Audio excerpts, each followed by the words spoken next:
Listen, we want to talk about metaverse. Metaverse deals with the virtual reality space in which users can interact with a computer generated environment with other users.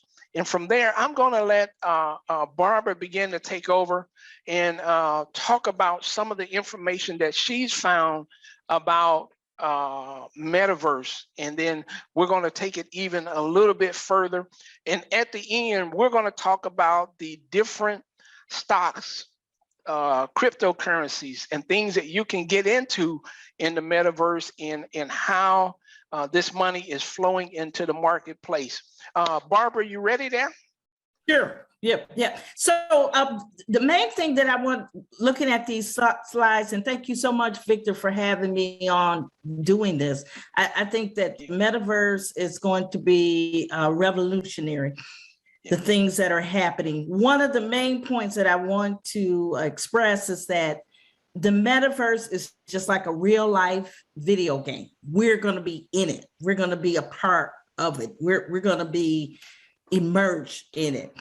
And if you go back up to the first slide, it says that VR headsets, glasses, some of the glasses that the Ray-Bans, you know how the Ray-Ban glasses, they have metaverse in them. If you also Google Microsoft, they have a Mesh, M-E-S-H, and that's going to have some also input in metaverse as well. But it's huge. It's going to be huge. Anytime, like, for example, if you're buying something off of Amazon and you say, for example, you're buying something that's going to go in your house, you'll be able to pull that image onto wherever you're going to, like if you want to put something on your table, a base on your table, you'll be able to look at it on your table. And I mean, it's just really just immersing ourselves into a video game of life. And that's, life is just going to be transitioned into more of a virtual reality type world. You know, I mean, our company is probably investing the most in virtual and augmented reality of anyone else in the world. So, yeah, I mean, I would hope that 10 years from now or 5 years from now, you know, people have a relatively sleek pair of goggles that they can put on and basically transport into your studio where you are. And instead of just holding up the phone in front of you like you just did, they could grab it, that you can hand it to them, and they can play with it and kind of experience that themselves.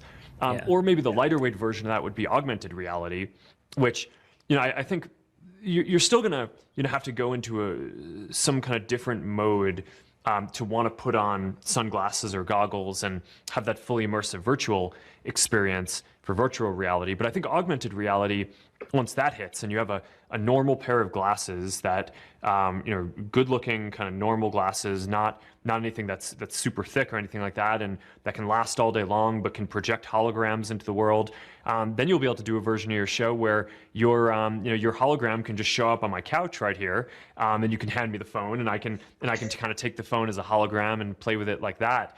I mean, one kind of trippy thing that I think about that's further out is once we have really good, mature AR glasses, we won't even necessarily need other kinds of screens anymore, right? Things like TVs, it's tablets, all these things could just be digital holograms, and could be apps that, some kid halfway across the world in some other place makes, and you'll be able to get completely kind of new designs for things like TVs in kind of different kinds of shapes that are not like the regular thing that Samsung can make in their factory. And I think that there's just going to be a crazy amount of creativity that gets unlocked and a lot of innovation when a lot of stuff that physically today has to be produced in a factory, which obviously most people don't have access to doing that, can just get turned into an app that can be a hologram that you can give to someone. I think that that's going to be wild. So I'm really excited about it, and that's why we're just so focused on this, and we have thousands of people working on this at Facebook, because I just do think that this is going to be the next major computing platform, even if it takes several years to get there. He has already committed some $20 billion to developing this virtual reality. But guess what? He is not the only one. This thing is so powerful that Facebook has literally changed their name to Meta. And this is, it's just not, it's unheard of for a company to change its name. It's moving its whole structure. I want to tell you one of the reasons why. There is about 3 billion people that are connected to Facebook, either at one point or another. And that's why that video you just seen by Mark Zuckerberg is so powerful. This is TNTMoneyMonday.com. It's new and exciting, and we're discussing the hot stocks and stock options that are trading on the New York Stock Exchange each week. TNT's Money Monday. Think and Trade LLC makes no investment recommendations and does not provide financial, tax, or legal advice. Content and tools are provided for educational and informational purposes only. Any stock options or future symbols displayed are for illustrative purposes only and are not intended to portray a recommendation to buy or sell a particular security. Products and services intended for U.S. customers and may not be available or offered in other jurisdictions.